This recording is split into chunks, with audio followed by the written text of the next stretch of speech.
We are live coming with a brand new Stir the Pod podcast show. I'm your host, Trevor. Tonight we're joined by Andy. Andy, how you doing tonight? What up? What up? And we're also joined by Alex. Alex, how are you doing tonight? Yo, yo, yo. And here we are, boys. We're back. I mean, it's been some time. I know a lot of people traveling. A lot of people, I think Andy was traveling with IU football, I believe. Did you guys get your ring size yet? Like, you got the ring or no? They gave me this one just in like as it's in the mail. But it's so cold. The logistics, they're just not working right now. I mean, we have been all over this country. I got a new place. Andy's been traveling. George is George. So it is great to be back. Vets and new threats. Season recap. Boys, how did we let this slip this far?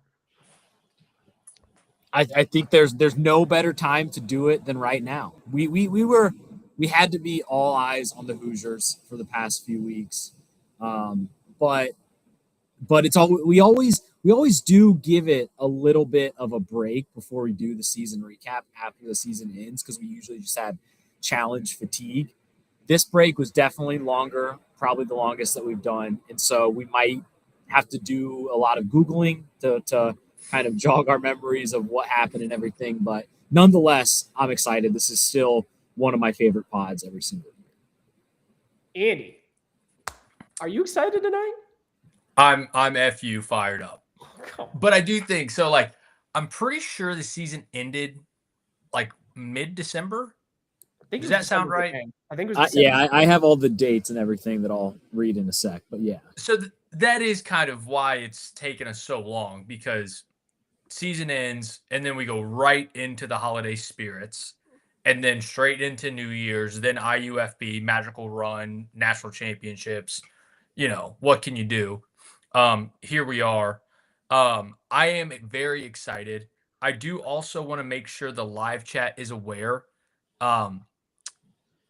During the national championship run, I did travel to California, to Atlanta, to Miami. Most recently in Miami, sometimes they say don't meet your heroes. I disagree. Wow. That is me and the Banana Man. I was speechless on the inside, but I did talk to him. We were walking out of dinner. He was just waiting in line to go into our restaurant. Snip, snap, snip, snap. And I saw him, and I was just immediately like starstruck. And I said, Johnny fucking Bananas. And he looked at me, and he was just like, go ahead, Trev, your story. No, I'm more confused on how I missed this on opening night. Still, I'm still when you set that picture, I just completely missed it. Very yes. So engagement, right? So we got to hear the whole story. Thank you. So, anyways, so I'm walking out and I see the Banana Man standing right there. He had like a little ring of light around him, just kind of naturally. So Johnny fucking Bananas, and he's just, what's up? He didn't have a posse. He was just there waiting in line. So we ended up talking for like a good 5 minutes, and he was awesome. He was like asking my name, asking my wife's name. Like he was just like, we were going back and forth. What are you in town for? Oh, IU. I'm a Penn State guy, but I'll be rooting for you guys for the Big Ten. Like we were just chopping it up. It was incredible. And I did ask him, I sent the invite for him to join us tonight for the season recap, which naturally he said like, yeah, sure, let's do it. I knew at the moment it wasn't going to happen. But he did let me know that it had to be before February 22nd because he's flying out for filming for the next season. So he's on it, confirmed. You heard it here first, and it's about to start filming soon. But I walked away from that. My jaw was on the ground. I was so proud of myself that I was actually speaking coherent sentences because I met Johnny fucking Bananas. Like probably like number one of like people I would want to meet. Maybe even more so than my man, Mr. Beautiful, because it's Johnny fucking Bananas. So I met him. It was incredible. And yeah, I'm still just buzzing from it. I heard a little rumor. The night you met him, did you actually call him John? Oh, yeah. John, Bananas, Banana Man, Johnny, first member of JK Empire. I was calling him everything. So now me and him go way back at this point. So hopefully we can try to get him on at some point in time this year. But it was awesome. It was like the coolest 5 minutes ever. Was he just like one of those guys that's like the way you see him on TV is just exactly how he is when you talk to him in terms of like he's always kind of talking fast, like high energy, like he doesn't seem like one of those guys, and he posts so much of his life now on social media that I feel like those lines are even blurred. But I feel like he's got to be one of those guys that's not like you meet him in real life and he's like super introverted or anything like that. Not at all. He was like exactly how you would think, but he wasn't douchey. Like he seemed like a genuine like good guy. Like he was asking questions about us. It wasn't like we were a hindrance for him. Like he just wanted to have a nice fun conversation. Like it was unbelievable. So even though that was the same weekend IU won the national championship for the first time in history, it's a close second for highlight of the weekend. Wow. I mean, what a start to the pod. Yeah. I think that was the second time Bananas has spoken to the pod, though. Didn't Adam get like a cameo or something for him? I think we have had AI Bananas on before. Yeah, so very cool to be number 2, Andy. But just remember he was here already. So Respect. all right, Alex, Andy, should we just dive right in? Should we just go right in, or should we talk about this past season? A little opening thoughts, or I think we should do quick, just opening thoughts on the season, if nothing else, to help us all kind of prepare for the awards because it has been some time since the season was actually on TV. So this is season 41, Vets and New Threats. The first episode, episode 0, was on July 23rd. So it's been over 6 months now. And it ran through the reunion. The last episode of the reunion was on December 17th. The winners were Olivia and Jeremy. Second place was Turbo Sydney. Third was Cedric and Michaela. Fourth was Theo and Adrian. And there was like 12 teams after the lockout, which was kind of like the second half of the season. We'll get into a ton of these people, a ton of these moments.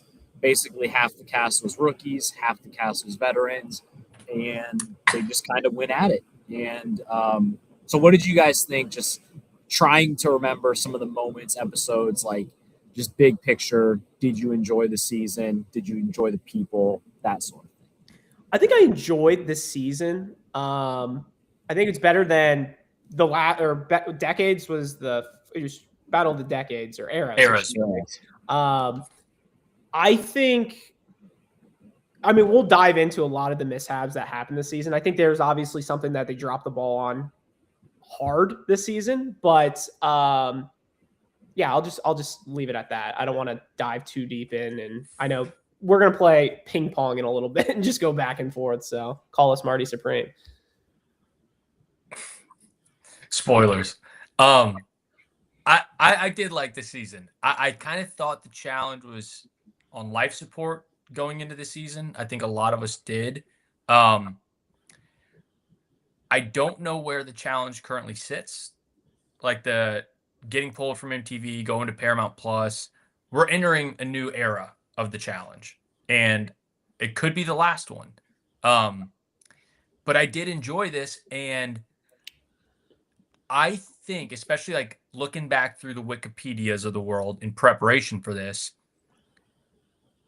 I didn't think this season got carried by any one person or 2 or 3 people, which seems to be uncommon. Like if you think of the last couple seasons, like typically there's one person or one small alliance that's carrying the season. I didn't think that was the case here. Like, I thought it was all pretty spread out.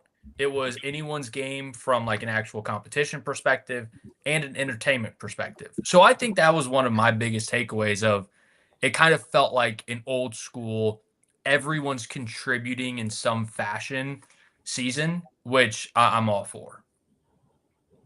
Yeah, I think I'm kind of on the same page as you guys. Like overall, I did enjoy the season. There were parts of it, parts of the format that I liked, parts I didn't like.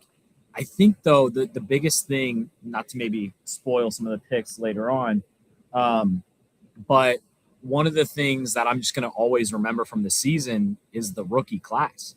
It really stuck out. They, as a whole, I think were really successful.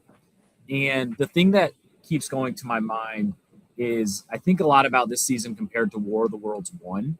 And the reason is because they're basically like kind of the fresh meat format where it's a veteran with a rookie.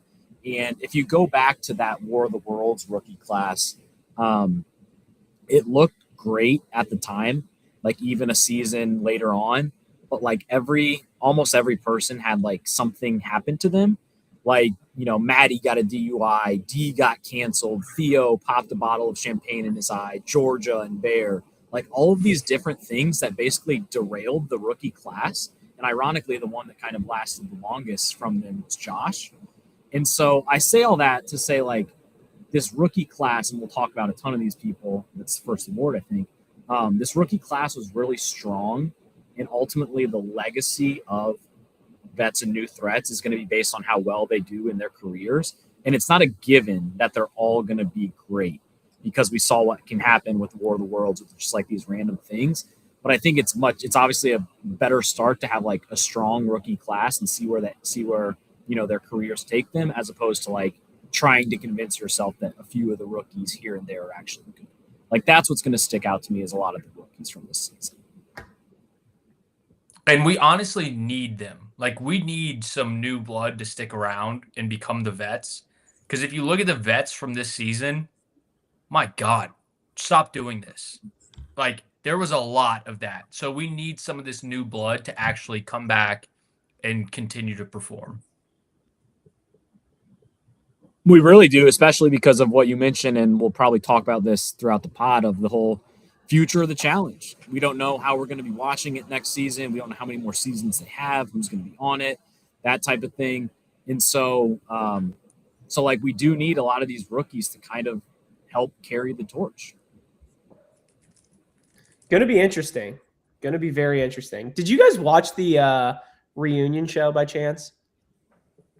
Yeah. Bits and pieces. Yeah, I kind of did the same. Andy, what was your thoughts? I watched both live as they came out. It was kind of fiery. Like Turbo was cutting some stuff up. It seemed like a lot of ill will and whatnot was kind of resolved prior to the show, which took away some of the fireworks, I guess. It's kind of, I think social media has really put a damper on the dramatic aspect of this show because, like, as the episodes come out, like Derek and Justin, for instance, you remember they had that gay alliance that Derek immediately like backstabbed him. Yeah. Like you could tell he immediately like apologized and they like squashed the beef, which like because social media, like as it came out, Derek like kind of has to do that. Otherwise he's just going to get dragged. So it was fine. There could have been way more explosions. I think at one point there was a hold me back, bro from Turbo. I can't remember who it was towards. But it was fine. Definitely did not need to be 2 parts. Surprise. Yeah. And I think each part was an hour and a half too. It's absurd. But don't you love 90-minute episodes, Alex? I think, Trev, that was your MVP once. Oh, come on. It was. All right. On that note, are we ready, boys? Some awards? Let's do it. Well, we got to know tonight's order of picking. So good old-fashioned MVP, LVP style. Give us the order. First order we get in the chat will be the order of tonight's selections. All Yeah, so we'll do snake draft 10. We have 10 awards to give out, and we'll kind of just go through it one by one. Here are our picks, honorable mentions, and just kind of get through it. Andy, Alex, Trev. Do we want to do honorable mentions like before we move on to each category? I think so. Oh. I think so, and yeah, and let's just we'll put up maybe Trev what each award is on the little bottom thing there, and we'll just kind of explain our picks and go through it. I was going to say one other thing, I forgot it now, but yeah, I think we get into it. All right, setting it up right now. Oh, that's right. You're doing the spreadsheet. Yeah. Okay. Give me one second. And that's what it was going to be. It was going to be no repeats, just like our MVP, LVP. None of you can repeat them outside of the category, but not within the category. I have so much stuff open. All right, here we go. Tell me if I got to zoom in or not. Not going to be able to see that well. I'd say that's good. I think that's perfect. Just make column A a little smaller, and I think we're good. Yeah, and you could probably do the same for B too. Yeah. Good? Love it. Let's do it. Andy, first pick, rookie of the year. Who you got? First pick in the draft. And it's not a draft, but in the all hogs. I'm going to give it to Sydney. Wow. I've expressed my thoughts towards another person who might have been the odds-on favorite here, that I then backtracked, but I still kind of hold on to it. So I think Sydney had a phenomenal season. I also think between Sydney and the other person, I think Sydney has a much higher chance of coming back, being on this show. Like, I think she genuinely loved this season, loved the challenge, whereas someone else might have just loved winning a contest as opposed to like being in the show. So Sydney's my pick. Good pick. That's a good pick. I mean, since I'm next, I'll just say who I was going to go with since you were alluded to them. My rookie of the year is going to be Jeremy. But kind of the way I looked at it was Jeremy was my 1-1. But then there was a deep second tier, and Sydney was definitely one of the names that I had on my list. And so I'm glad Jeremy fell to me, but Sydney should have gotten one of these rookie of the years probably. And I mean, it'll be interesting to see who Trev picks. But we'll get to that. But yeah, Jeremy, I think there might be one extra E in there. Jeremy, I mean, just how do you spell it? I think it's Y-E-R-E-N. Trev did spell it how he pronounces it, though. But yeah, Jeremy, from day one, he was the first rookie up the mountain, had a huge target on his back, won an elimination, made the biggest political thing where he staked his claim and switched from Aviv to, these are like the kind of things we forget, but he switched from Aviv to Olivia and then wins the final with Olivia. The highest rookie in the standings, obviously, and just physically a beast. And we'll see if he gets a call back. I would love for him to get a call back. But just an outstanding rookie year from here. Good pick. Yeah. I feel like those were the two chalky picks. I am also gonna go with a rookie, obviously. Rookie. But one of the best looking rookies, and I'm going D. Interesting. I think I like D this season. Now, she started off partners with Bananas, the little flirty romance fake thing going back and forth. But I kind of liked how she is somebody who is perfect for these reality games. Like, she's not here for this bullshit.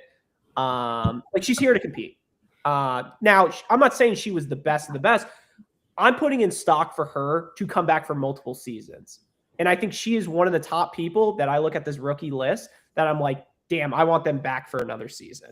So that is why, obviously Sydney would have been my 1-1, but just seeing D available, I want to see her back for another season. So that's why I have her so high up. That was my pick. I like it, Trev. And that was kind of some of my logic for Sydney. Aside from I want to see all three of these rookies back, but I think D will actually want to.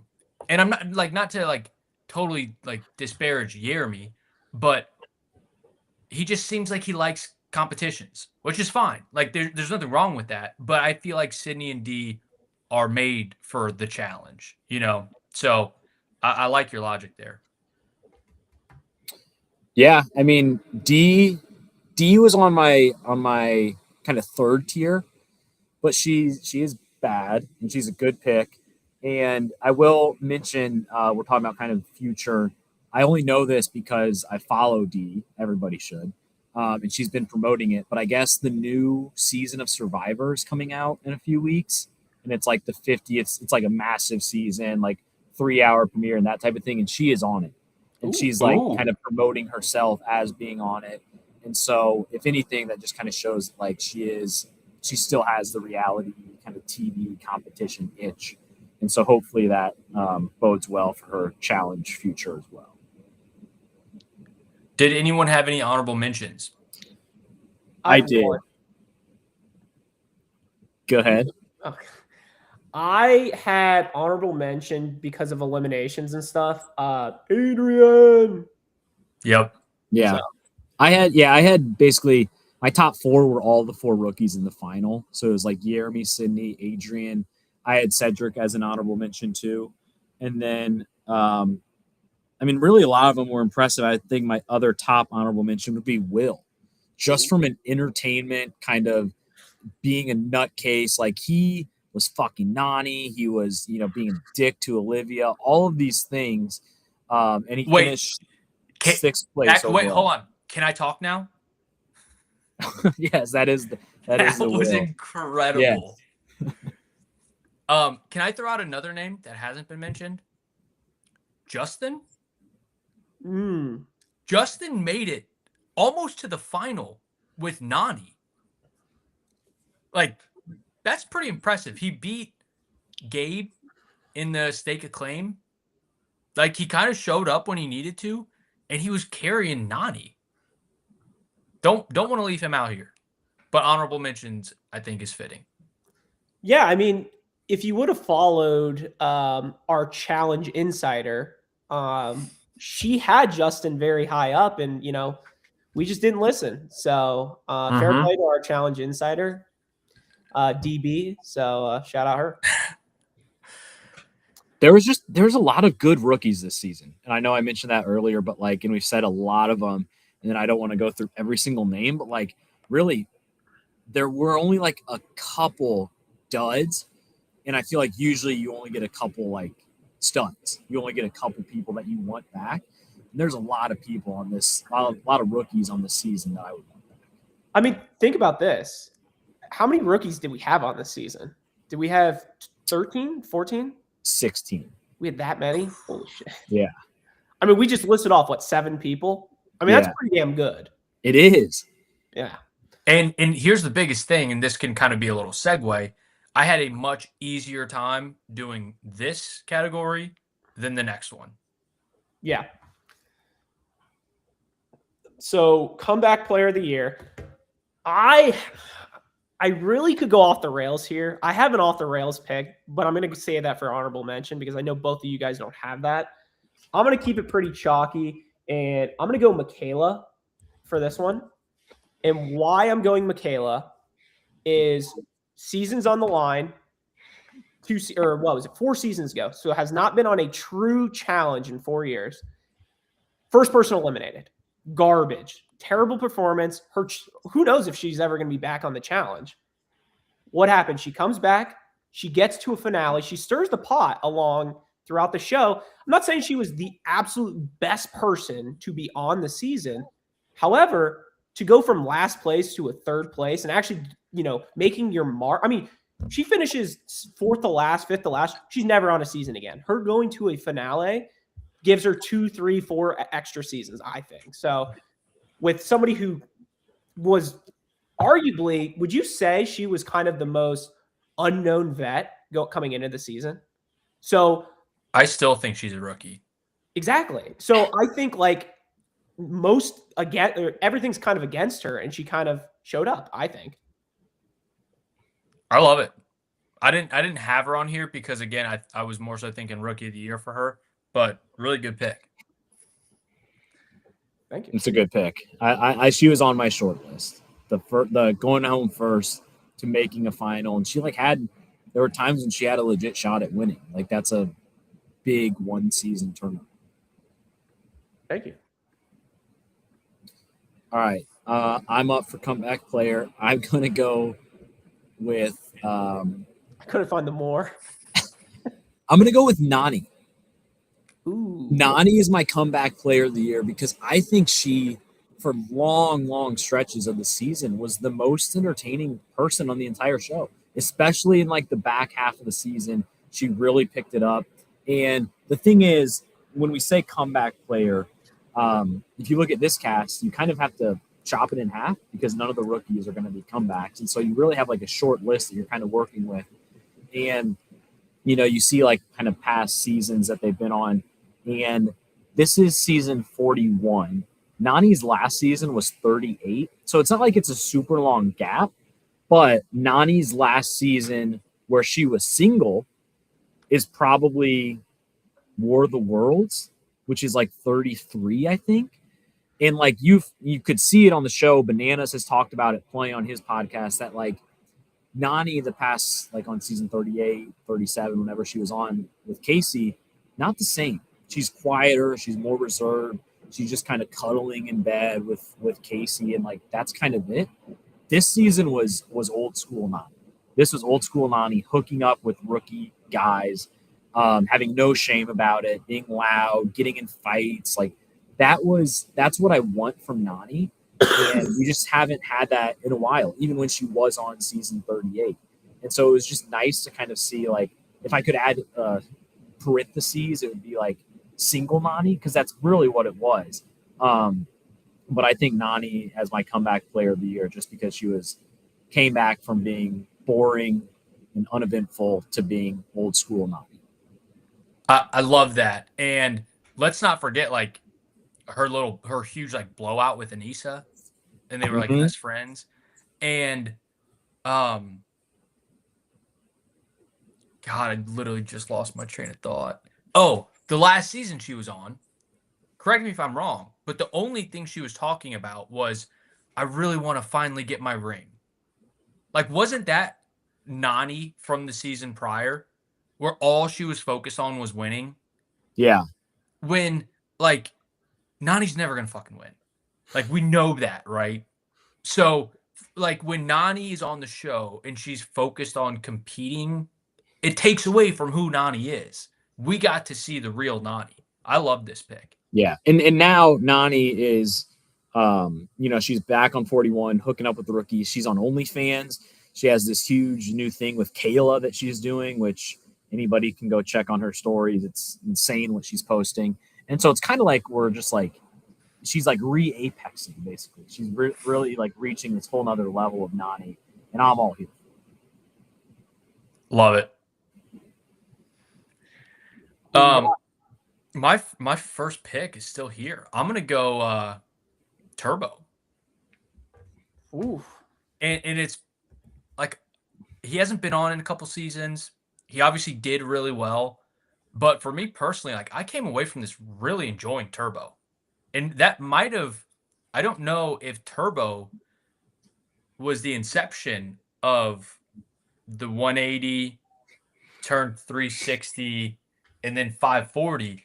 But he's the prime example of sometimes when you take some time off and come back, you don't have to be the same douchebag that everyone hates. You can end up being a likable, joking guy. Like, his little comments with Bananas at the pool and stuff, like, he was hilarious. And he was really good. So I thought this got me all the way back in on Turbo. And I do want to see him back. That's a good pick. He was on my short list as well.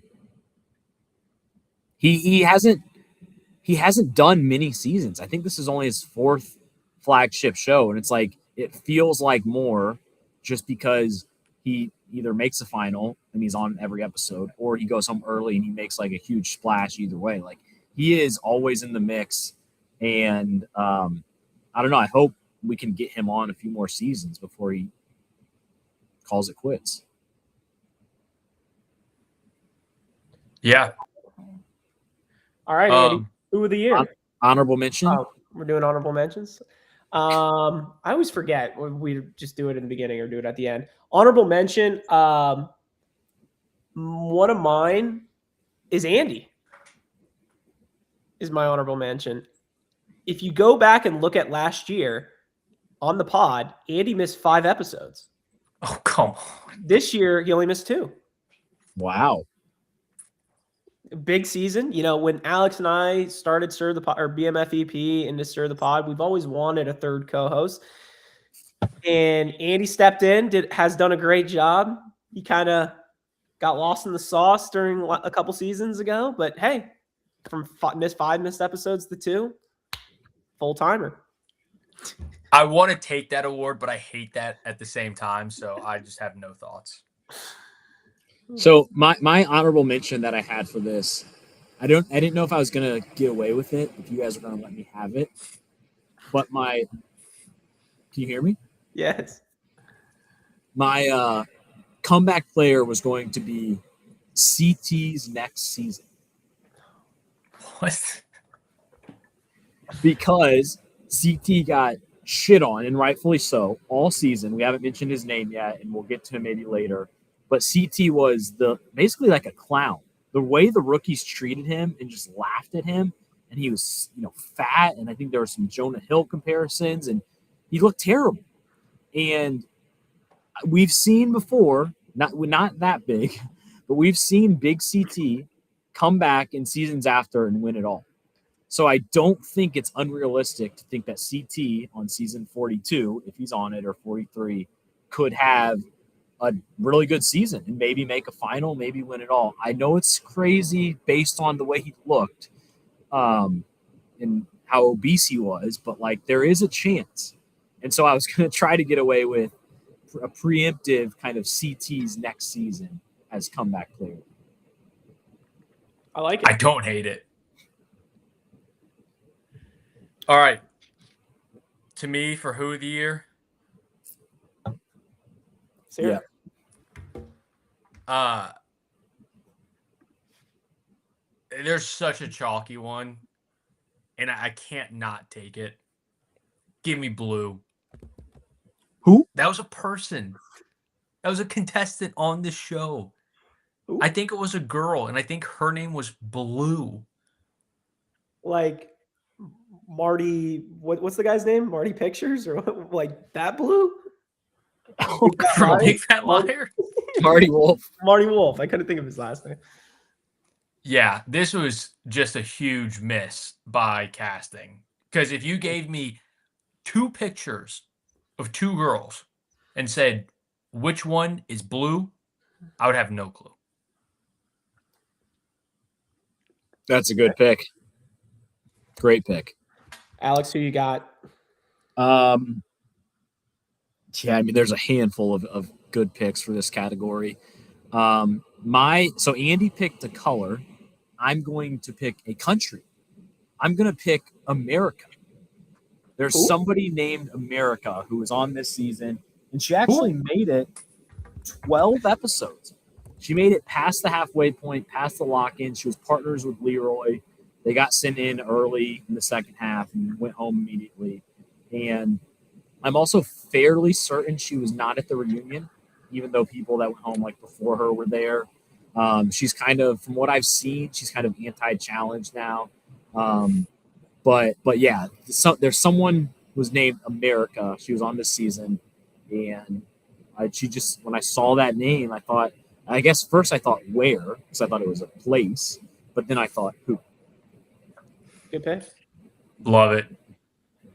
I'm gonna go. I mean, there's still so many people. I mean, I'm looking at this list. I mean, Ben Davis. What is this? High school? I mean, there's so many people. However, I'm going to choose a vet. And I'm going to go. I completely forgot about Kara being on this season. That's a great pick. Yeah. I mean, Kara was on, I think, for 4 or 5 episodes and 0 screen time. I know there was things going on behind the scenes. Like she quit for some, I don't want to get into all the reasons why she quit. It was brought up during the reunion show. Ashley made a little jab at her. But Kara, a fan favorite, a fan like a staple. I don't know, like kind of disappointing to not really think of her at all. I could not. I was looking back through this list and I was like, wait, she was on this season?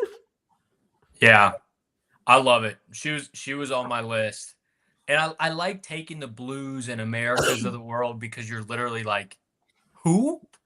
But for someone like Kara, it's like when we think back to this season, I will not be thinking about Cara Maria. I promise you that. Yeah, and those are always good too because like when you have someone who goes home, they don't get the elimination loss moment of kind of like we remember who beat them and how they went home.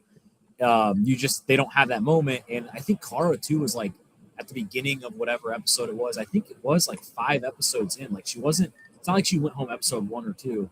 And they just kind of quickly showed her a confessional and she was like, I'm going home. And that was it. And it was just like a what could have been. And then, another episode goes by and you forget that she's on the season. So that's a great pick. Thank you.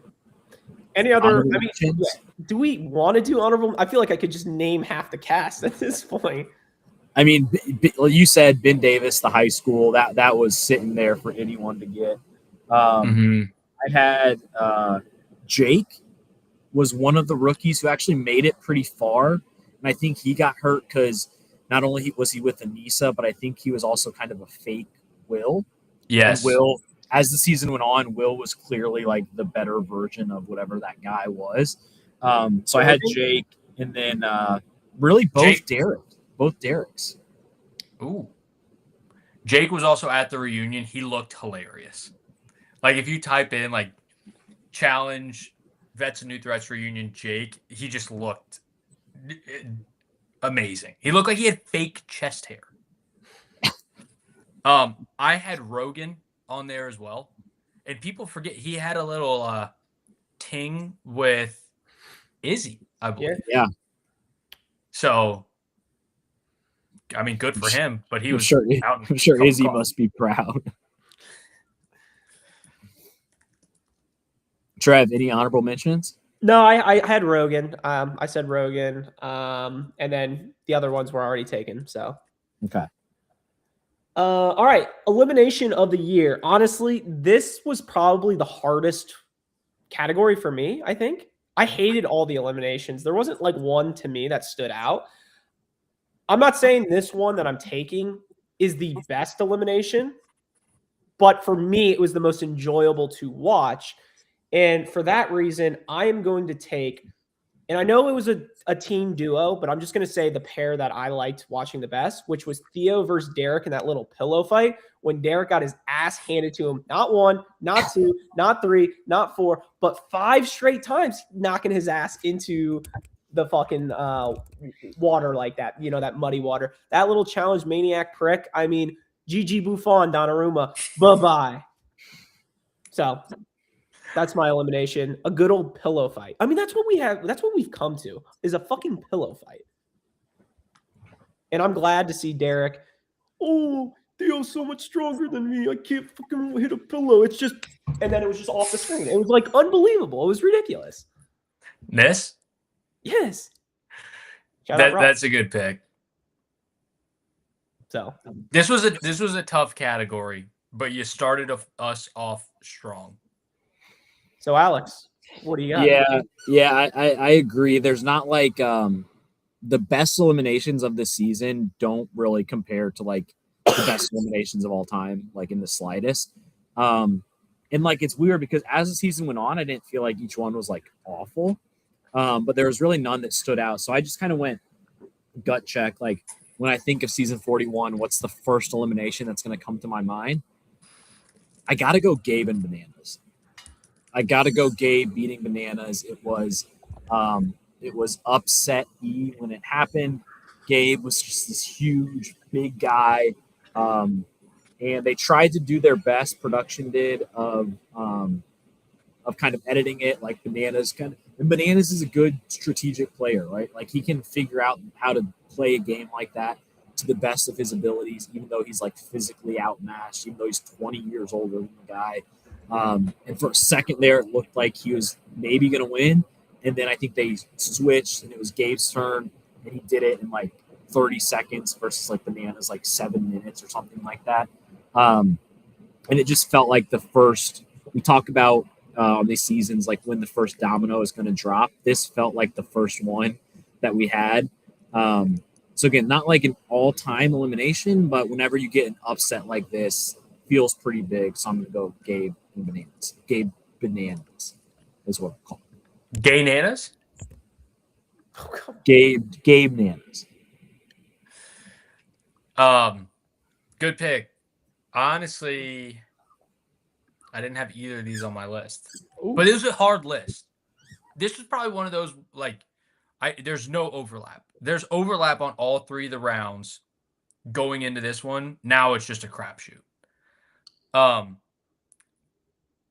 So I'm going to give mine as it was called, and it was like the only thing that when I had to go reread the eliminations, I was like, oh, I remember exactly what this was.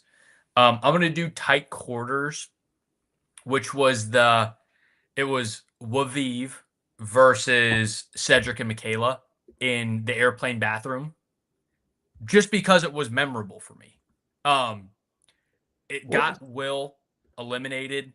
I think he threw like a huge bitch fit, and it was also like after he was fighting with Nani and with the whole house, and then he goes home. I think he did the state claim, and then, or maybe that was right after Jeremy stuck a claim, and then Will goes home. So this was just like the culmination of Will had a good rookie season that was very entertaining, and then he's trapped in a closet with someone he's never worked with, and then bye-bye, see you never. And I also like can't not think about Anissa being in this elimination, and that still just tickles my funny bone. Come on. Good pick. Good pick. Any other honorable mentions? I had none. I had some, but none worth noting. Same. Kind of how I am. I had just written down though, Justin versus Rogan, that first elimination. Everybody kind of had Justin just out. It's like the hamster wheel one where you're pushing over and Rogan lost. Yep. I will say the newest elimination, but it was just bad with the people that I liked. I would have been very curious with better people doing it. Was the one where it was Tay versus Blue, and it was the lasers when you have to drag your opponent over to the laser. Remember, it was like shining a laser down for like 5 seconds, very Mario Party-esque, and you got to like carry them over in the laser. And it was like, who can do that the most in a minute? Sounds vaguely familiar. Yeah.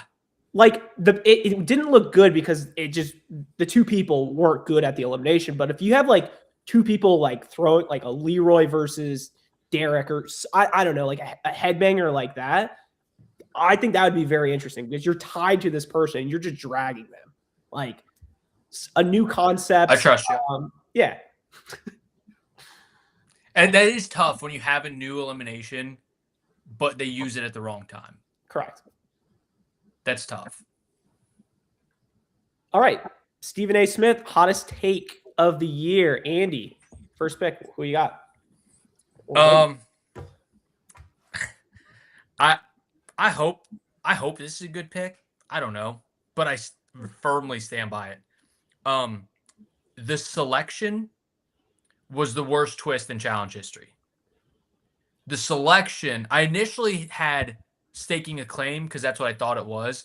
The selection was episode 1 when they were partnered up, and then it immediately became the merry-go-round of partners, teams constantly changing. It ruined this whole season because especially once the full teams were established, like the second half of the season, I loved it. I was all in. It was great. You had the alliances, you had the backstabbing, but when you're consistently changing your partners, everyone's just trying to keep their head above water, including us as watchers. So I thought it was so stupid. It was a huge twist, and I remember coming on here after that recap or during our recap and thinking like the first 55 minutes or 85 minutes were incredible. The last 5 ruined the season. So this is not the lock-in, right? What's the lock-in? The No, lock-in was I'm like talking like end of episode 1 when TJ says, now you're going to switch partners. That was called the selection. I didn't know that. Wikipedia told me so. But that started what came to be 7-episode spiral. So I had this as one of my takes, literally worst execution of a twist of all time. Literally my number one. So I agree 100%. I think it ruined. I mean, we were joking. I think we actually put a line before the season started of like 2.5 switches or 3.5 switches. It was a ridiculous amount. We had 9 in the first episode. It killed it. And there was so much hype about this as like pseudo Fresh Meat 3. And now we realize why it wasn't called Fresh Meat 3. Absolutely. Good pick. I like the pick. Thank you. All right. Alex, what do you got? My Stephen A. Smith hottest take. Just trying to think of the right way to word this, but basically it's the fact that I think Jeremy had the best political move by a rookie ever. And here's why I say that. And the move I'm talking about is obviously staking his claim and beating Will at the very end. I think there was only 6 teams left. He basically was in a situation, I don't remember the exact details, but he was in a situation where he knew that Yaviv was going to go in. If he didn't do anything, he had the opportunity to stake his claim. He did, switch to Olivia, and then they go on to win it all. And why I say this is I'm just thinking in terms of the political move relative to the final impact, and Jeremy ends up winning it all. And so I looked back. I don't have my notes up anymore, but I was looking back at all of the basically rookie champions, especially in recent memory. Do you guys know the last rookie to win? It was only 4 seasons ago. I think 36. Sorry. Yeah, 36. No, who? CT's partner. CT. CT won with Amber. Mm-hmm. Amber B. You'll forget that. And if you go back and look at that season on Wikipedia, like I did, Amber didn't really do anything. And like most rookies are kind of tied to a partner and like they often can't do anything. And so like Amber didn't really do anything. I think the last rookie winner before that was Turbo. And if you go back and look at like War of the Worlds, like Turbo was really good and like won a ton of dailies, but like he never made like a definitive move. And you just like keep going back and like not like Jamie on Bloodlines, I think was the last one before that. Like, I guess my point is that there's less rookies that you think that have won it all. And most of the time they're tagged with somebody like a Kara who's calling the shots, like a Landon who's calling the shots. And this was one of the rare times where like Jeremy as a rookie had the opportunity to make a big move. He had the balls to do it, and it worked out all the way to the finish line. I need more data, but I like your take. I'm just not like off the top of my head right now. Yeah. Agree with that. Best political move by a rookie.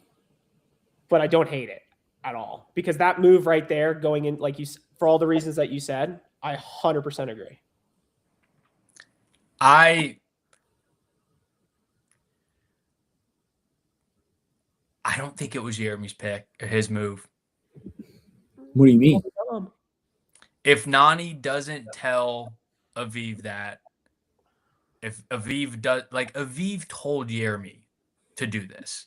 That's my only qualm with this. Yeah, but he also could have been like, yeah, Aviv, thanks. I'm also not going to do it. I don't want to rock the boat. Like he could have said no. That's what he said. He said, I like, go rewatch that episode. He initially told her, like, no, I'd rather ride and die with you. And then she continued to push him. I think you have so many rookies and even like second year and third year guys who just have no spine and will not make any sort of move like this. And he did. That's true, but I think we got to talk to our don't think challenge it's this. historian on it to see. That's me. I like the pick, and it is a hot take, and I don't think it's fully incorrect. I just don't think it was Jeremy's move. But you're right. Rookies don't make moves, and that's sometimes very frustrating. Yeah. What you got, Trev?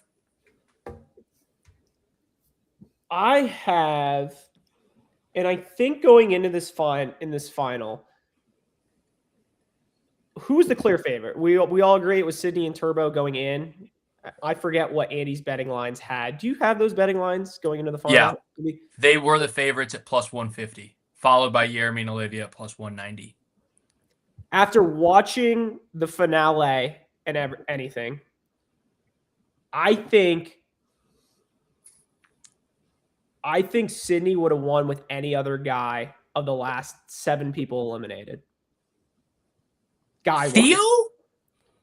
No. If she ran the final if Sydney ran the final with any other guy but Turbo. That's what I'm saying. Did you watch Yes. Theo in the final? I think she would have won. So hot take. I think it's a completely different. And here's the thing. I know Theo kind of like gave up because he saw his partner. I don't think Sydney would have put him in that position. I think Theo is the kind of guy where he's like, oh shit, she's doing this well. He'll kick it to another gear because he's like, I don't want to be the weak one. However, in that scenario, Adrian was just completely like, he knew it was game out. Like she couldn't compete anymore. So he's like, oh, here's the scapegoat. I don't have to do this, blah, blah, blah, blah, blah. I really do think Sydney, with any other person going into that final, would have won. It's a hot take. Yeah, I like it. That's it. Very pro Sydney. I am very pro Sydney. But you said top 7, right? I don't want to give a number. I was going to say finale, but I thought that was, listen, I gave 7 because it's like, I didn't want to say finale because I didn't think that was a hot enough take. So I wanted to go even further because I think the finale is a lock. But so in theory, she could have won it with Justin. Yes, I think she would have won with Justin. Call me crazy. Well, here's the thing. It would have, at least prior to, there was a stake of claim mid-final, if we remember, where you could literally pick anyone. The next eliminated vet male going into the final was CT. Was it CT or Leroy? Actually, I'm looking at the power rankings, not the actual results. Come on. Classic mix-up. Yeah, it was Leroy. She's not winning with Leroy. Believe. Leroy curse. She would have prevailed. We might get into Leroy soon. God, watch it. Oh, God. All right. So any other? Honorable mention? Yeah. I have one and just one. I would like to see more than half of the new threats back, which I don't think I've been able to say for a long time. Like we've talked about it, 50% I think is a decent buffer. If we get more than 50% of these people back again, and hopefully more than just one other season, I would love it. I had, and I don't even know, Squeakers McGee. I had, and I don't even know if this is hot enough. When Bananas quits the challenge, it's over. It will be one season. Let's say he's not on 42. It's over. Um, I totally agree. And can I just give a little insert of my conversation that I had with the Banana Man? Let's hear it.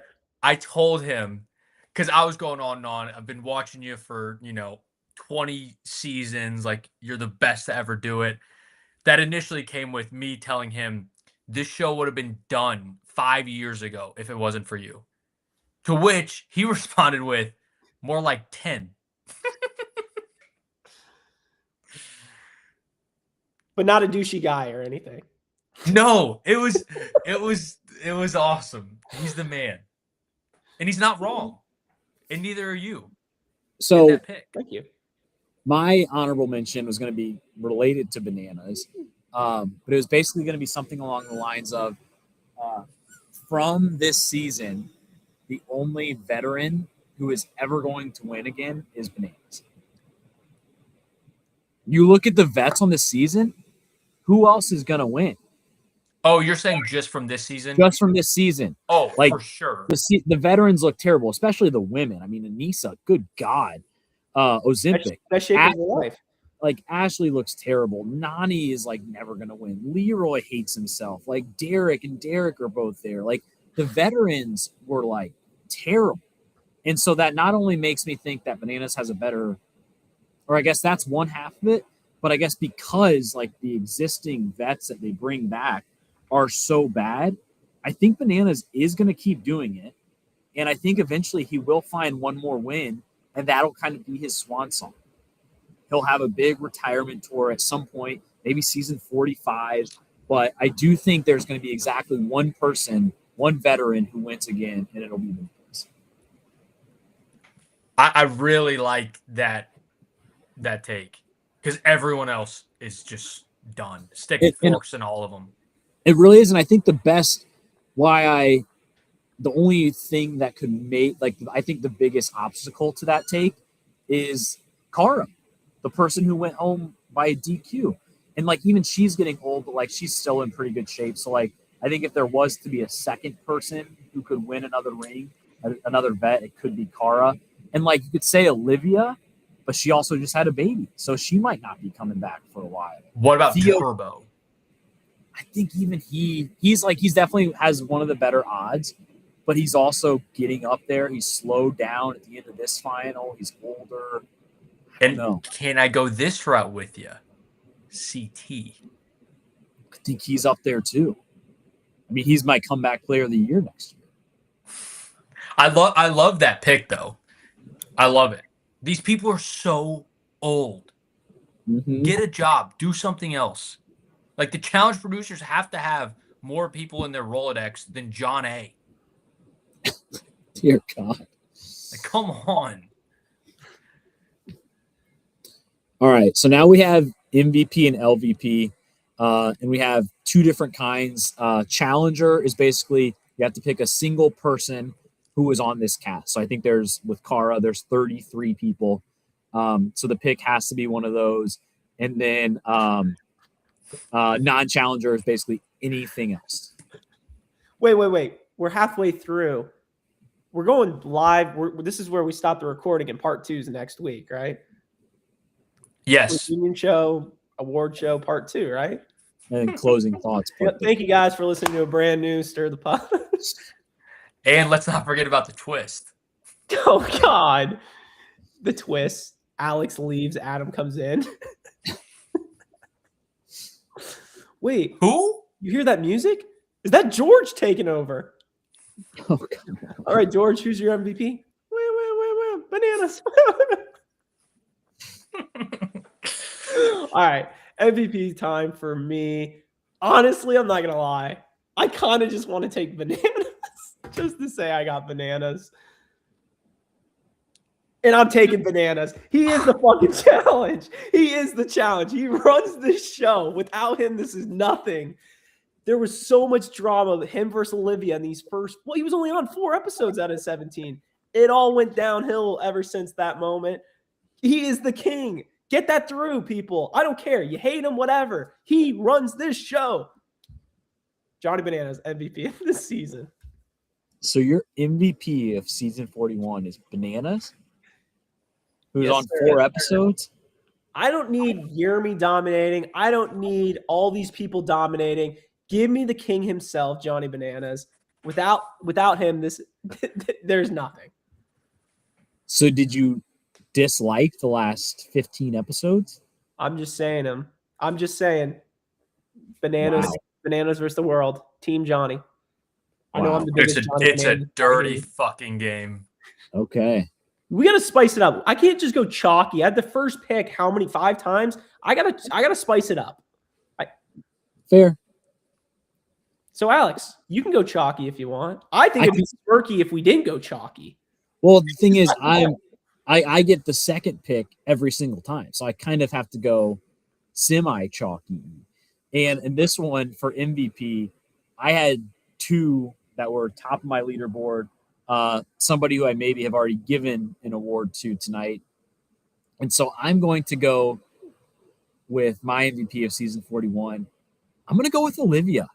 And I know she's not like kind of our favorite person on the pod, but I just think start to finish, Olivia had a fantastic season. You think about early on when she was able to kind of round up all of the rookies. She had this alliance going against your MVP Bananas, and she was able to kind of ride out that part of the season. And then once it changed a little bit, she was outnumbered, and she did and she was massively helped. I think we talked about this on our finale recap.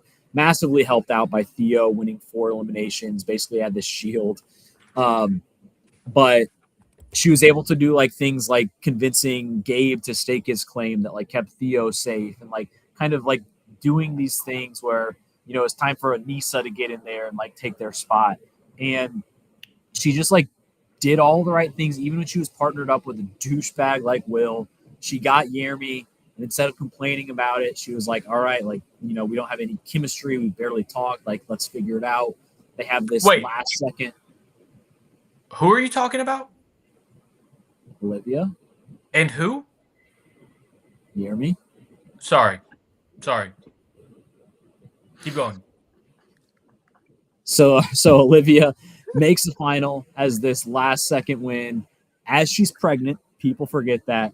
So I'm just going to go from start to finish. MVP of the season is going to be Olivia. Sorry, my interruption there was I thought because you said like she was forced to be with him, they hadn't really got along well. I thought you were talking about Will, but she picked Will. So that's where I was like, hold on. She wasn't forced to be with him. That's why I wanted some clarification. Yeah. That's she ended up with him is what I mean. Yeah. It's a good pick. Andy, who you got? MVP? Well, my top 2 picks are gone. But I still love this third pick, and I think this person had a very good year. I don't know if many people would have picked this person for MVP. But I was a fan all year. I think they made the right political moves. I think they were very competitive. I think they added to the drama. I think they really just encapsulated what the challenge is all about. And it's crazy to think that a rookie could actually win it all. So I'm going to give my MVP to Jeremy. I mean, come on. He was on my list. He was on my list. I thought you weren't a huge fan of him. Do we have to go to the challenge historian to pull up a clip? I think he backtracked it on that same pod though. Look, I've said some things. I've said some stuff. Bananas was taken. Give me Jeremy.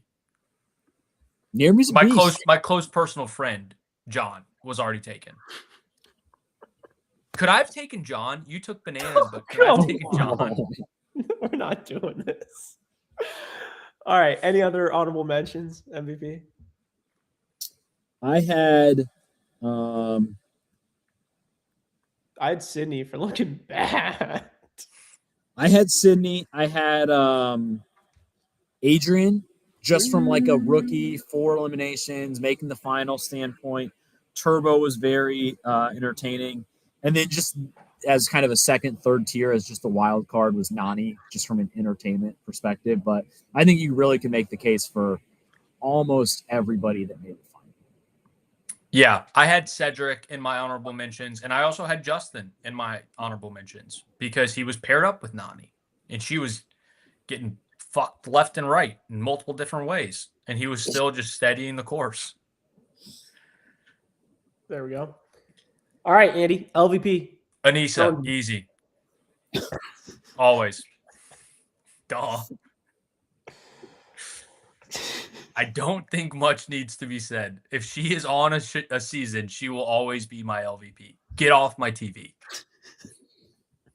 Does anybody remember what Ashley drunkenly said her reasoning was for Anissa not being able to win this season? Yes, athletics. Yeah. And she's right. And Anissa somehow took offense to that. Oh, but it is also the best shape Anissa's ever been in her life. She sucks. Waste of a spot. Always will be. Honestly, wasted 2 spots if you think about plane tickets. All right. LVP, Alex, who you got?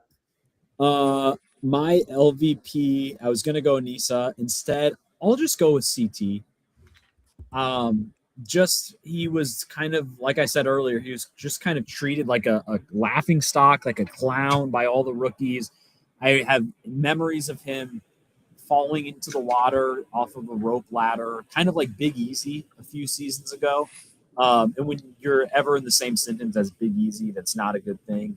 And this is totally separate from whatever CT's next appearance looks like, because he's shown the ability to kind of go up and down, inflate, deflate from season to season.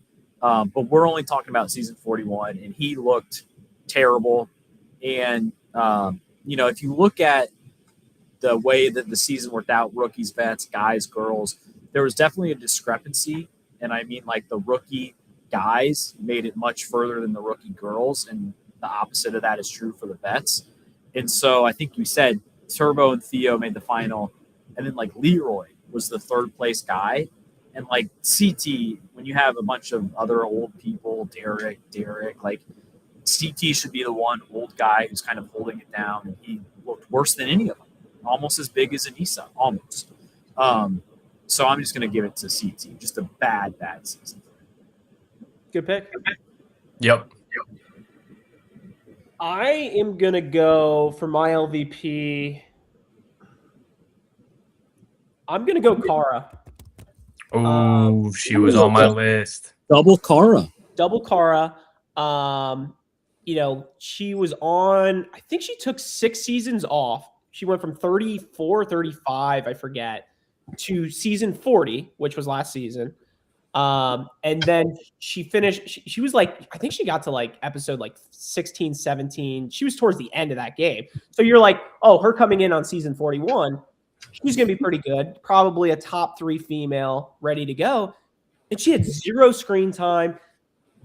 Gone episode 4. Sounds very bananas-esque right now, but she did nothing. She did absolutely nothing on the screen. And that sucks. Like, you want Kara to be really fucking good, and you want her to, go really far, and especially without Paulie, none of this bullshit or any other stuff. And we just didn't get that. Like, it was such a letdown. I really wanted to see a good season from Kara, and it didn't happen. I love that pick. And I love the doubling up on shitting on Kara. Thank you.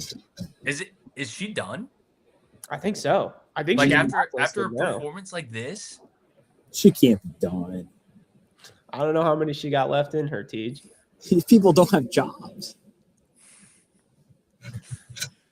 I have one honorable mention. Okay. Me too. Gabe. I fucking hated Gabe. So I had Gabe as on honorable mentions as well, just because he was one of the dumbest rookies, probably the dumbest in terms of like knowing when to keep your mouth shut. I also kind of liked having him on the show because he was so stupid. Not that he say that he doesn't deserve a mention here for LVP, but there was something weirdly entertaining about having somebody who was like that big of a physical specimen and also such an idiot. Like that you don't see that too often. Yes. Like I couldn't agree more. And like he's one of those guys where on paper it makes sense. Let's get him on the show. You know, he's young, he's strong, he's athletic. But then he gets there and you're like, "Oh, but you bring nothing else to the table." And you're so like easily manipulated that someone else is going to be running your game for you. It was wild. And he also got John out of the game. No thanks. Any other honorable mentions? No? That was all I had. All right. MVP non-challenger. I feel like I have to take this one. You know me, biggest movie guy here. So I'm going Paramount movies. We had 2 Paramount movies with a shout out this year with The Running Man, and we also got a shout out with him. We had 2 dailies that were focused on that. You know me, biggest movie guy. I love seeing that. They have done actually a solid job of getting movies, Top Gun Maverick, probably the second best movie they've hinted at. Number 1, obviously Puss in Boots, Last Wish, the GOAT. But Paramount movies, give me more movies. I don't care what it is. I got to look at the Paramount slate for this upcoming kind of this February, August run because I want to see what potential movies we might be getting. Maybe that's a prediction. I don't hate that.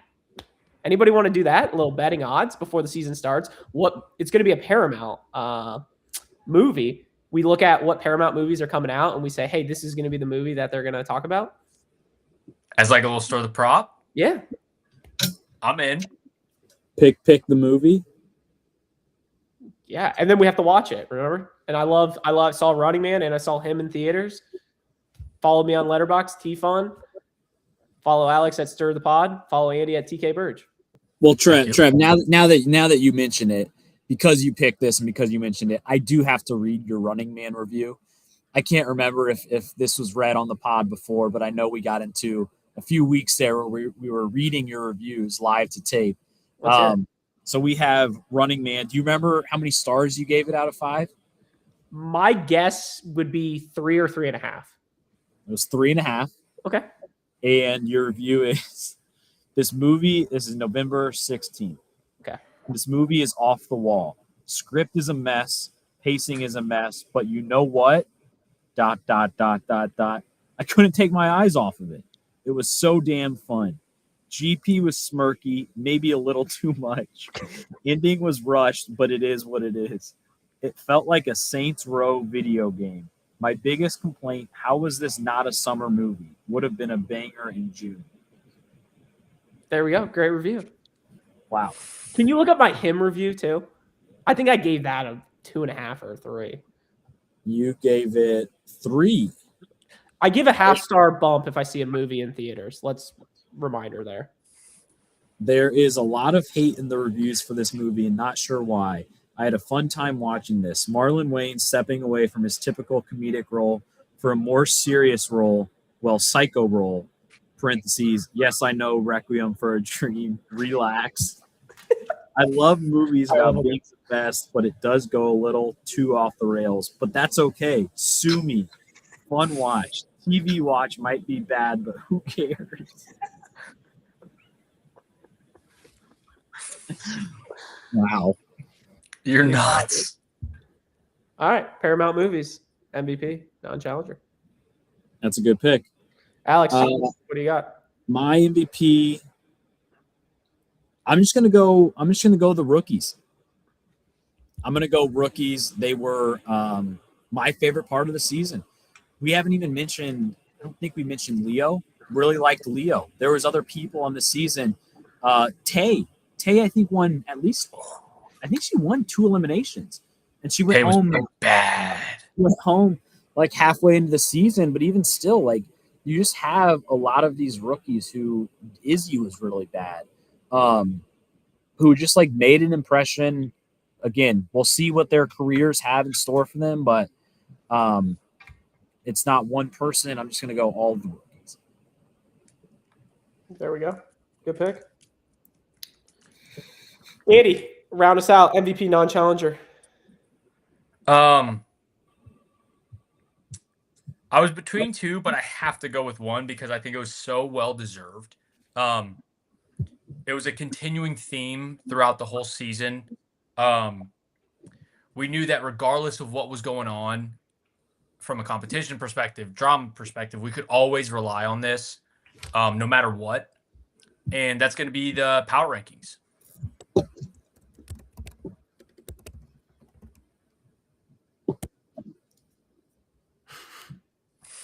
So Explain.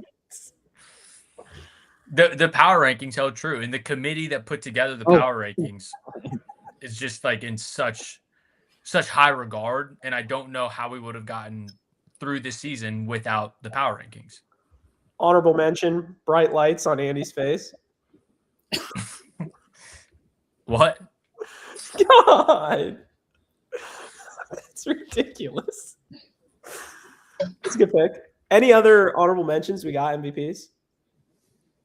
I said George. I had come on. I had the lock-in. I felt like that felt like a meaningful kind of thing, an event in the season. And because nobody successfully stayed, I guess Jeremy did. But aside from that, all the teams stayed put for that point going forward, and we needed that. And so I did like kind of the lock-in draft, who's taking who. I liked that episode or two stretch.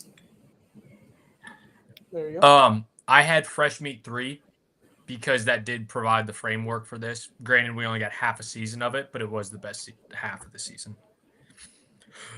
There we go. LVP non-challenger, Andy, who you got? All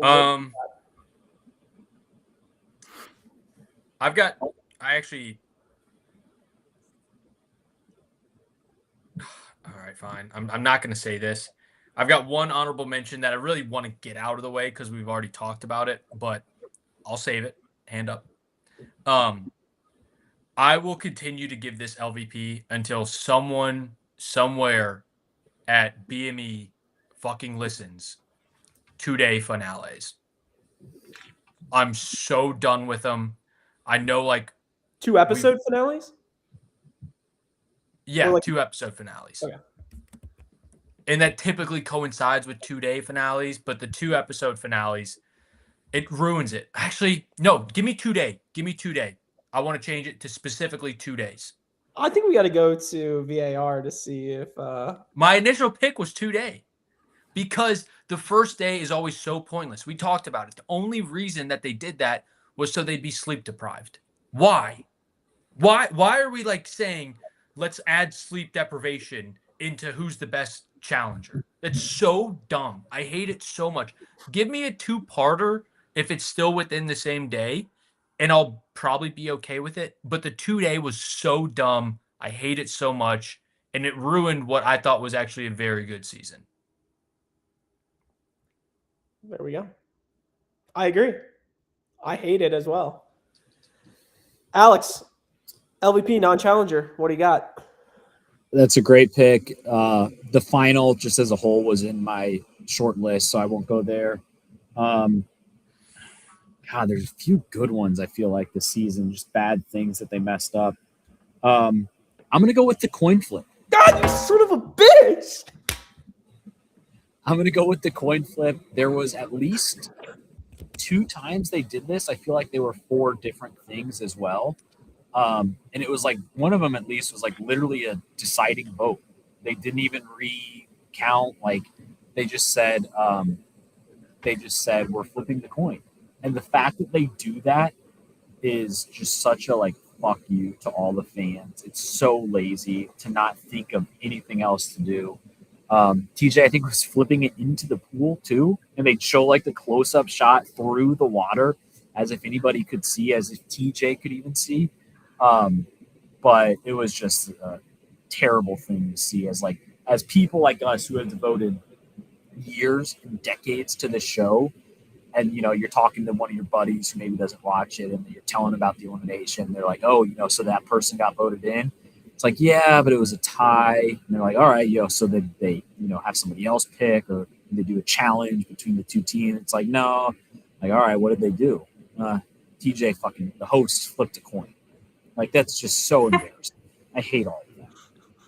Especially after how serious that they take this show. Like, production, like, they're trying to make it like a sport, and then it comes down to a coin flip being like an integral part of who wins and loses.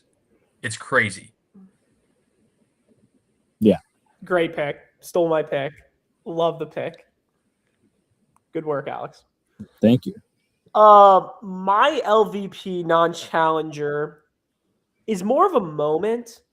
And I don't think we talked about this enough on the finale.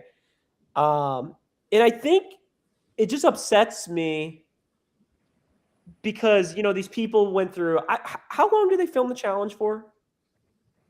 It's like 2 months. 2 months. You're grinding it out. It does suck. You're in a house full of people. You don't see your family, anything like that. Like, yeah, it sucks.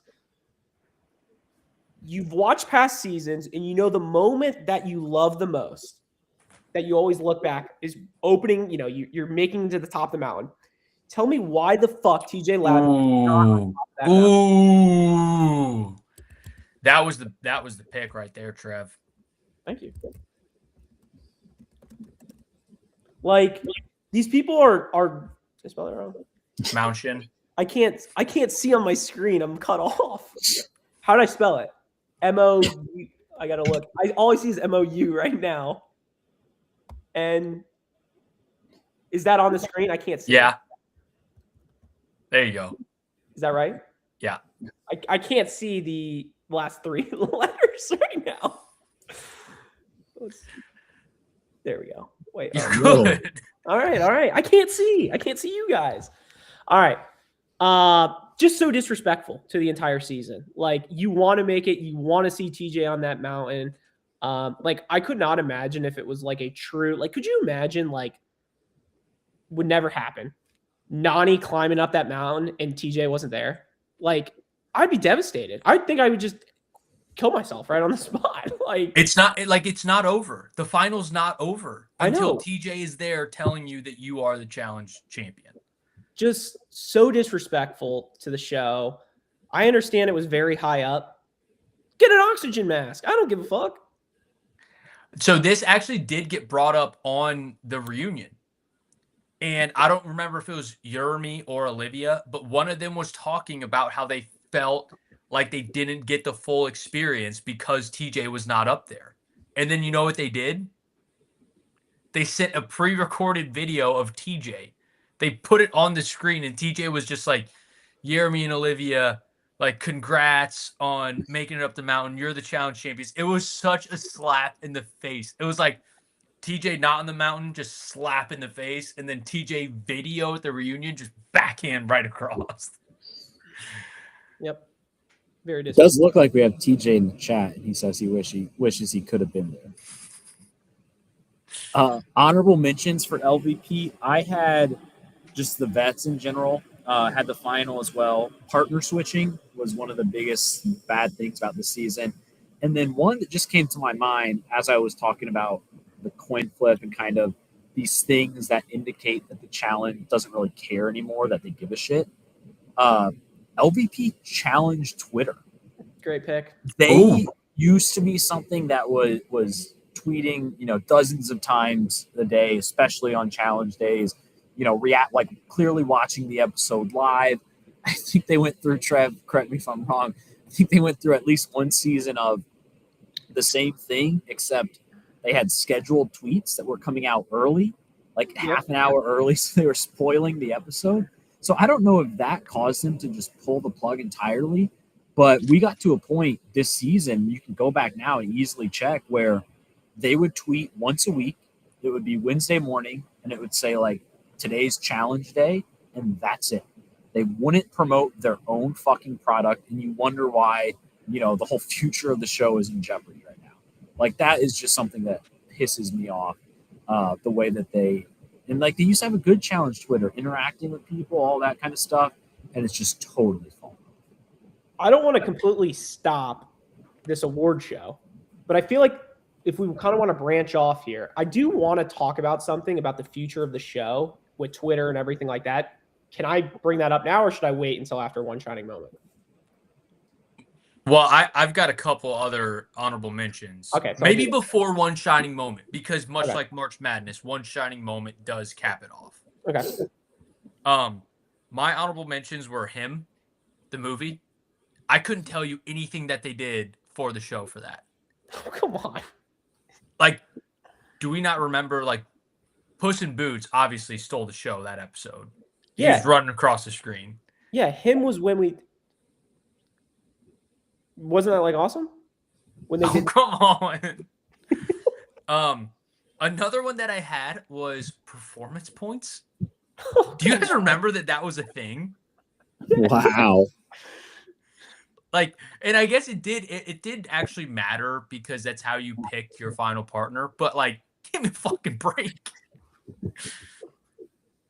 Those are all I had. Great picks. Alex, did you have any, or do we want to do State of the Challenge? No, I gave mine. So the one thing I wanted to bring up and talking about Twitter and everything like that, it sounds like, and Alex, correct me if I'm wrong, or Andy, the challenge is done on MTV. It's on Paramount Plus now, correct? So, and I don't know if I want to open this up to the chat, whoever.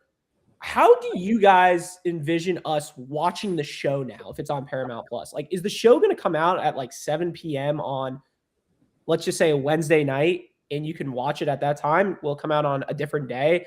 Do we want to record on Wednesdays? How is that going to change us? Because it's not going to be live. Like, I don't think it's going to be live. I think they're just going to drop it. I hope they don't drop it at like midnight, and then, we just wait, 8 hours or whatever it is. I don't know. I mean, yeah, it's the big unknown right now. And we've seen Bananas on his pod has speculated a lot about it, but I think we really don't know until it happens, which will probably be 5 months from now until we even have some indication of what that is. But yeah, it's definitely looking like it won't be on MTV. The only other option for live would be CBS, but I think it'll just be straight to Paramount Plus, which is what they did for almost every All-Star season. If I'm remembering correctly, I think the All-Star seasons would drop on Thursday or Friday, and it was one of those where it would drop at like midnight or 1 a.m., like right first thing in the day. So I don't know if they'll follow a similar thing. I hope they do, the 1 week at a time thing, but I don't know. I think we'll just have to play it by ear. I think best realistic case scenario is they drop it once a week on Paramount Plus, and it's Wednesdays, whether that's at noon or 7, and we just kind of stick to our normal schedule and do the pod like usual. And then, like, if it's that, but up a day, like on Tuesdays, we could do that. Like, the worst case would be like if it drops like Saturday at midnight or something like that, and everybody will all kind of be watching it at different times. So who knows? Never underestimate the challenge's ability to fuck things up, but just kind of have to see. Well, I even think about, how are we going to live tweet? Like, what is that going to even look like? Are we just like, I don't know. I'm stumped. Yeah, that's a good point. So I don't know. Why should we live tweet when the fucking challenge doesn't live tweet? So I don't know. I love the live tweets though. It's a new chapter for everybody. Wow. It ain't gonna. I know one thing. It's not gonna be good. I will give a positive though, with its shifting. If, and this is an if, they can air whatever the fuck they want, similar to Challenge All-Stars, like cussing aloud, no bleeping out, and everything like that. Still not going to be the heyday of fresh meats and all that stuff. I do think uncensored and all that stuff is better. It's a better watch, in my opinion. True. I'm not saying it's going to touch fresh meat I know me and Alex are big Fresh Meat 1, 2, and eventually 3 fans, but it's something that I think it will be a better watch. And Bananas has talked on his podcast a lot too about how he's basically trying to recruit, in his words, a God squad for season 42 of basically like everybody he can get, the Jordans, Wesses of the world, to basically save the franchise at this point. That's where we are and heading into season 42. And so who knows, like there is a world where, it's on, let's say it's on Paramount Plus, comes out Wednesdays at 7. A ton of new people are maybe watching it who have Paramount Plus, never heard of the challenge. Maybe it's a really good cast that's a mix of like these people that Bananas is recruiting with some of the rookies that were just on season 41. Like there's definitely a blueprint.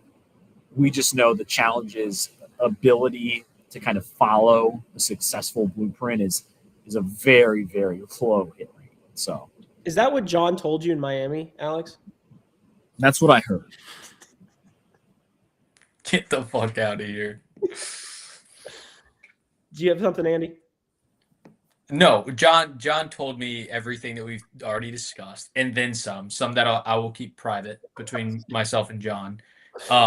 I think maybe the only like Hail Mary potential is getting MTV out of the way and giving it all to Paramount. Maybe like the people at Paramount will actually be better at their jobs. So maybe that could help us. I'm grasping at straws here, but that is a little potential saving grace. And to McCord's question, Bananas did ask me if I'd want to be on, but it was too like they had already signed contracts and everything like that. So he said to be ready in case there was a Fresh Meat mercenary situation where they do mercenaries, but it's not people you know. Much like Ed from the Circle, people forget.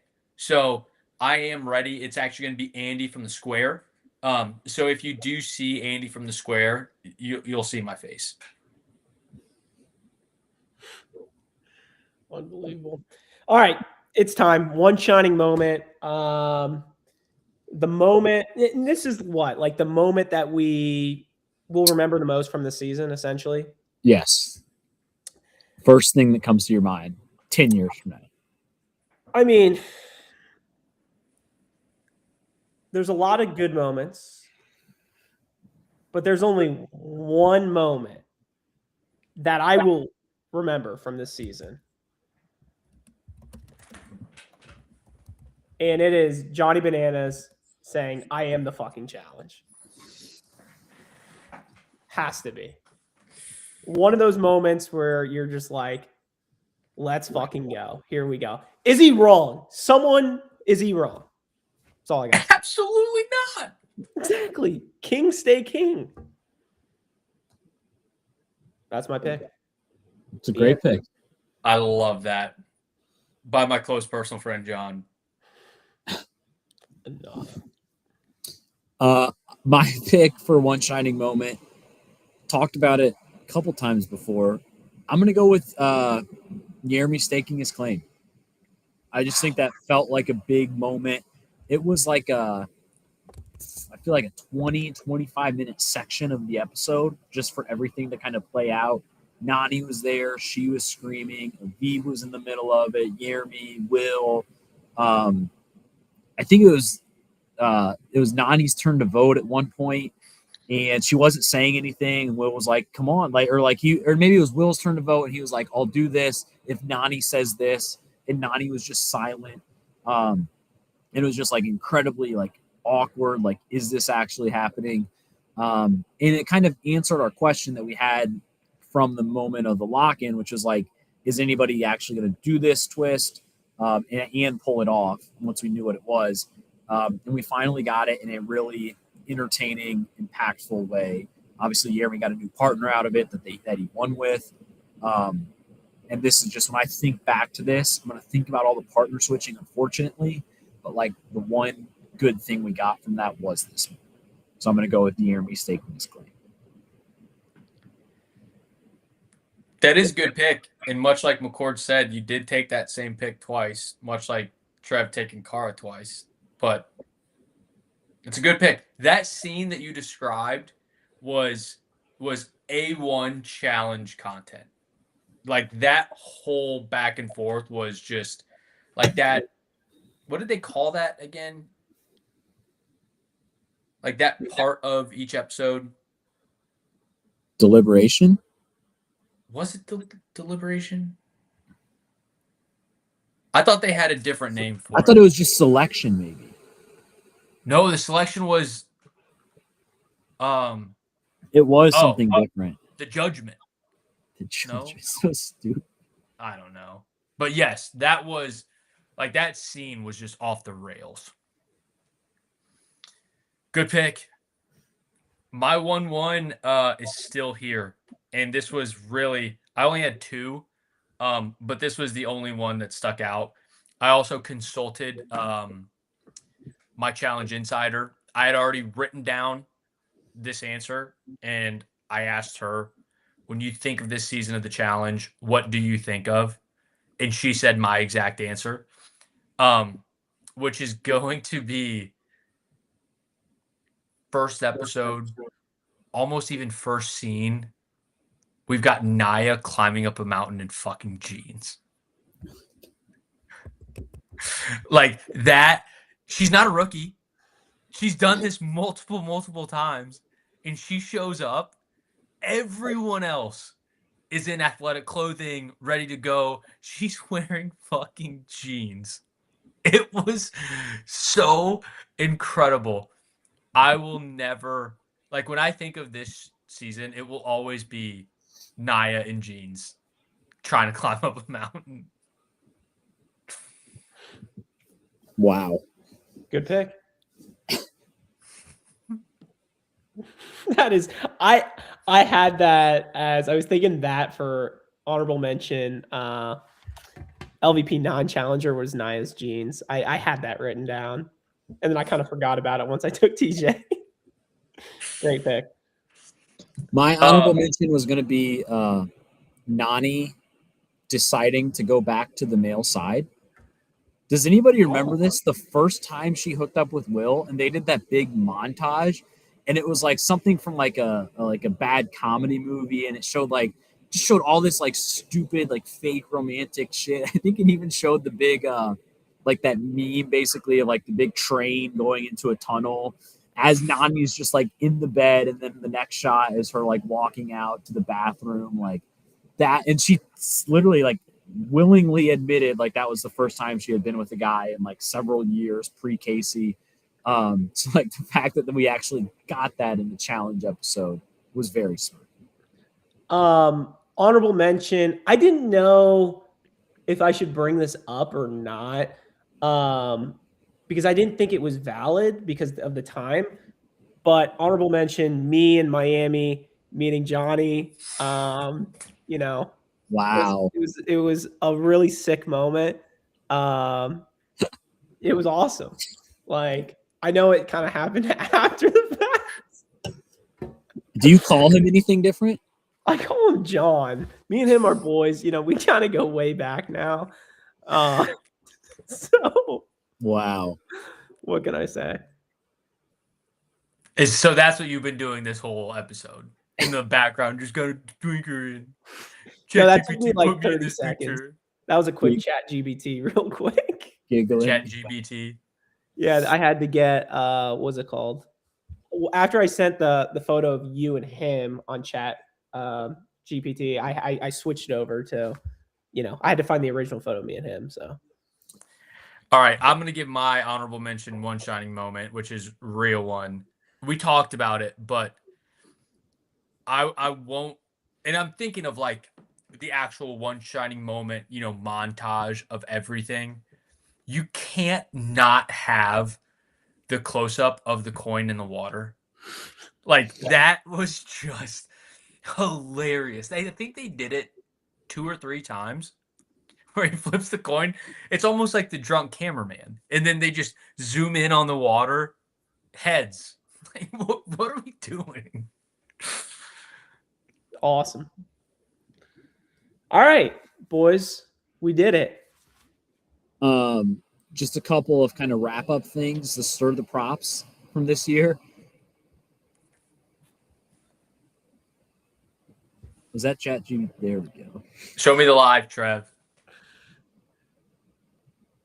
Right here. The sturdy prop In the this live, you season. can actually hear him say, "I'm taking the money and run." I don't know what that was in reference to. Final count. Andy's prop was 8.5 hookups. I think, didn't we say the under? I think so. Nani accounted for a few, but I think we're still under that. And Trevor and I both had the under. Mine was 1.5 partners before the final. We were all over. I think Vegas took that one down immediately. Trevor's was 2.5 sponsorships. I think we landed at 2, right? 2 movies. Yeah. There was not a third one. No BK, no vitamin water or anything. Anissa's pissed. And Trev and Andy had the over. I had the under on that one. And then as a group, we had 6.5 unique faces on Stir the Pot. Oh, that over was easy. I forgot the wedding pod. Yeah. Oh, yeah. And then, so Andy and I both had the under, and Trev was unspecified. What? And then I was just going to, this is the list just through episode 15. So there's maybe a few episodes that I didn't include here yet. But I'm just looking at our MVP, LVPs for the season. I won't say all of them, but some MVPs that I'm seeing are rookie female attractiveness, 2-for-1 drink specials. We have Mario Kart. You got your turbo athletics was one of them. I forgot about this. The duck. Anybody remember the duck? I think Trevor missed the duck. Trevor missed. So the duck got an MVP. Glenn Powell, Skype, Nani, Theo, Skype again. And then let me just switch to LVPs real quick. So just some of the ones that are sticking out to me.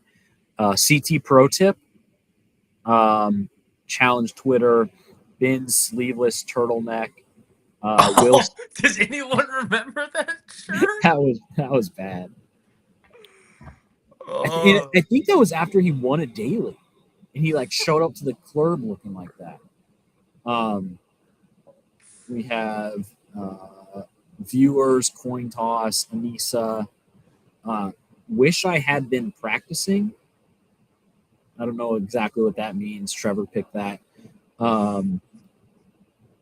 Stairmasters, Derek, Scott Yeager. That's an easy one. Coin toss, Andy, Anissa, Scott Yeager again. So there's just some classics there. And again, we will at some point get into our MVP, LVP revisit. Didn't we just pass 1,000 this season? Yes, I was just going to say that. This was the season where we officially passed 1,000 all-time MVP and LVPs. Right now we're up to 1050. So with the last few episodes, we should be close to 1080. So does that mean this season or this off season we're going to do the 1,000 pick deep dive? I think so. I think we have to. I mean, that pod is going to be maybe the most anticipated pod in Stir the Pod history. Some of the selections that we have are just going to be insane. I mean, dude, we got to come up with a list, because think about this, boys. February 22nd, is that when you said Alex John was heading out? Yeah, that's what he told me. How long is a challenge season to film? 2 months. So 2 months. March, April, probably early May, they get back. So we're looking at probably at end of August, early September. Yeah, I'd say August. I mean, that's a long time, boys. We gotta get some pods in there. Yeah, we do. And I think we'll get maybe a couple Mount Rushmore's Legends tours, but I do think at least for us, the top of our list, we'll see what you guys want to hear us talk about, but I think at the top of our list is the MVP and LVP deep dive. And I'll text John. I'll get him on. Why would He's you got other text things to John? Why would you text John and not just your girl?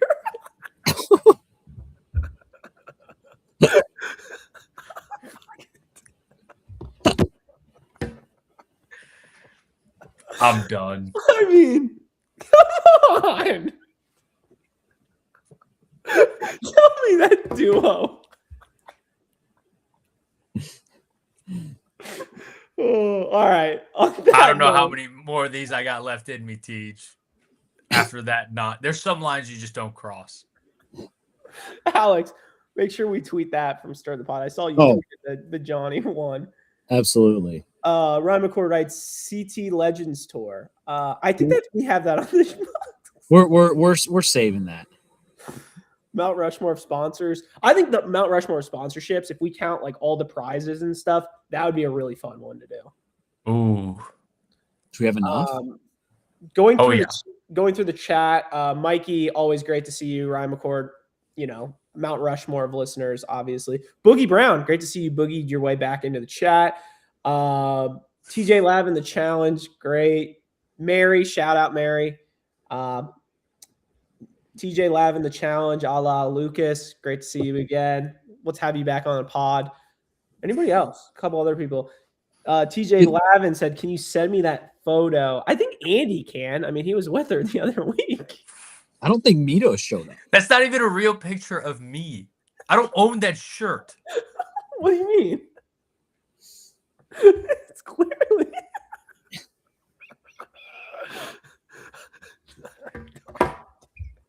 I'm dead. I'm wheezing. What a season, boys. What a season. Oh. God. All right. Well. On that. Wait, you don't own that shirt?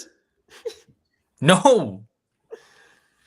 Oh, I don't know. I don't know what to say. All right.